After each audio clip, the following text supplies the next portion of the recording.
Ô, Dora, desde os tempos mais primórdios desse 2022, você tá falando olho no dia 18. Era 18, né? Aí adiantaram pro dia 12, virou dia 12.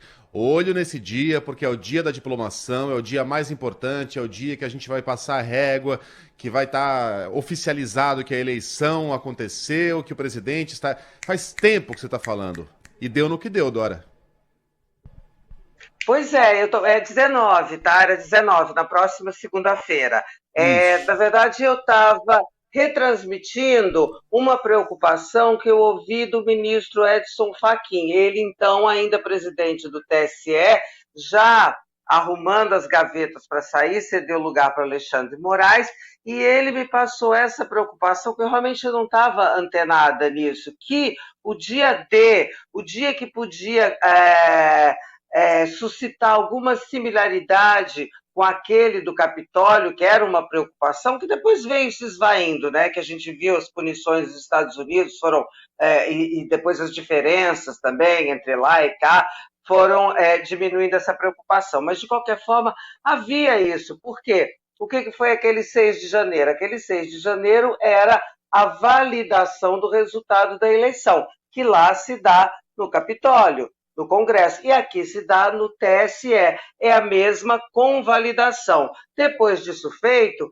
não tem mais, quer dizer, agora tem 15 dias ainda para se contestar, pedir impugnação, mas isso fica muito mais distante, porque você vê, por exemplo, com essa diplomação, o chefe das Forças Armadas ainda continua sendo o presidente Jair Bolsonaro, certo?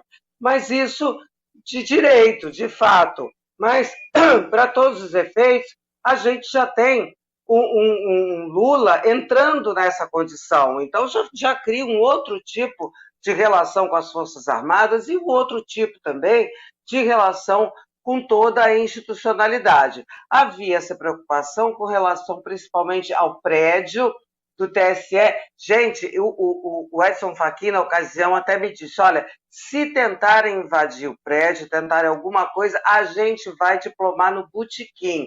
Foi essa expressão que ele usou, tá? E como houve muita precaução, não houve necessidade disso. Agora, a gente viu, né, mais tarde, o que aconteceu lá na Polícia Federal. Não sei se vocês vão querer falar desse assunto da baderna, mas, enfim, já dou aí, já faço a introdução nesse assunto. Acho que a Então gente vamos pode falar da tocar. baderna, sim. É, sim. Ô, Dora, eu acho que a gente ganhou uma boa chance. Porque se o que aconteceu ontem foi o nosso 6 de janeiro, a gente tá no lucro. Porque pelo menos ninguém morreu. Lá pessoas morreram no Capitólio. Se a gente agir como agiram os americanos, que em 3 dias já tinha 100 pessoas na cadeia, quem sabe a gente não demove pessoas que estejam com más intenções pro dia 1º de janeiro.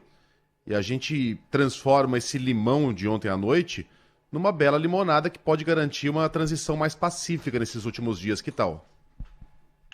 Olha, até pode. Eu acho que quem deve dar esse ato aí na Polícia Federal, tentativa de invasão para resgatar uma pessoa que foi presa por incitação a violências e atos golpistas, ela acaba sustentando a posição dura, enérgica do ministro Alexandre de Moraes, que ultimamente vinha sendo contestado pelos bolsonaristas, seja na mídia, seja nas ruas, onde for, dizendo que, meu Deus do céu, os manifestantes estão inocentes, estão pacíficos, estão querendo apenas se manifestar, dar sua opinião, mas estão sendo atacados, oh meu Deus, ó vida, ó azar. Pois é, aí quando acontece um negócio desse, a tentativa de resgate de um preso que está nas dependências da Polícia Federal, com métodos semelhantes que a gente já viu empregados tanto por aqueles bardeneiros chamados Black Blocs lá de 2013, como anteriormente, não me lembro, início da década dos anos 2000, lembra uma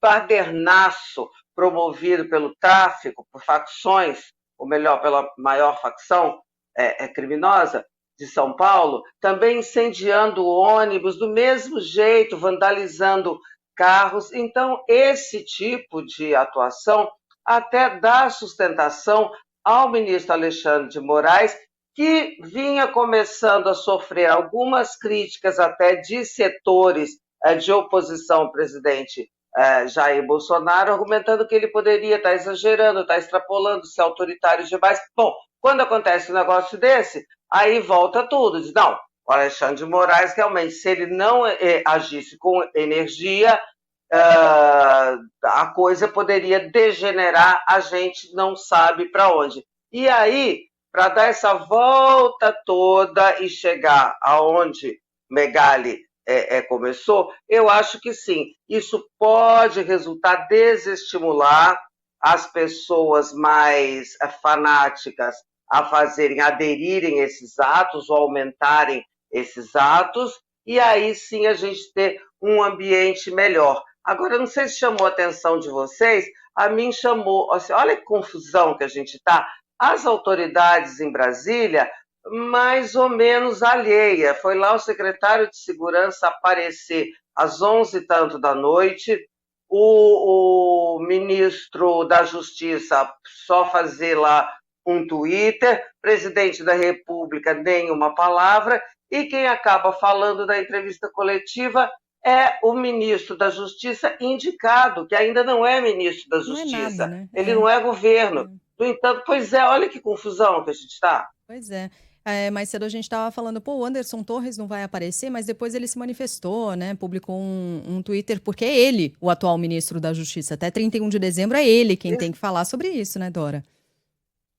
Exato, e Twitter e rede social agora substitui governança, pronunciamento, que eu achei tudo uma confusão. É claro que aí o Flávio Dino instado a falar, ele que já está indicado, mas ele não está nomeado, ele não está empossado. Então, como é que pode falar? Olha, eu não sei se isso aí tem uma estratégia por trás, eu já tentei botar minha cabeça para funcionar, para ver por que esse silêncio, para que esse apagão de governo, qual é a intenção? Ou não tem intenção nenhuma, é só uma grande sei lá o quê? Porque a gente está vivendo um gap, gente, um hiato, melhor dizendo, vamos falar em português, um hiato de autoridade, de governo, e como não há vácuo na política, acaba havendo uma ocupação que, de direito, é completamente inadequada por pessoas que ainda não são governo, mas, de fato, a gente também não pode criticar o fato de que alguém precisa falar. Aí vão essas pessoas que ainda não estão de direito empossadas e tomam esse lugar. Eu fico também muito desconfortável de criticá-las, porque, afinal de contas, alguém precisa falar ao país. E nem comentamos a festança na casa do Cacá, hein, gente? Não sei nem se dá tempo. Não dá, não, infelizmente. Não dá. Infelizmente dá, né? Também queria falar de ministros e tal, mas... Amanhã tem mais, amanhã. gente. Mas amanhã, depois, a gente tem tempo. Eu quero bastidores. Se Brasília deixar, festa. né?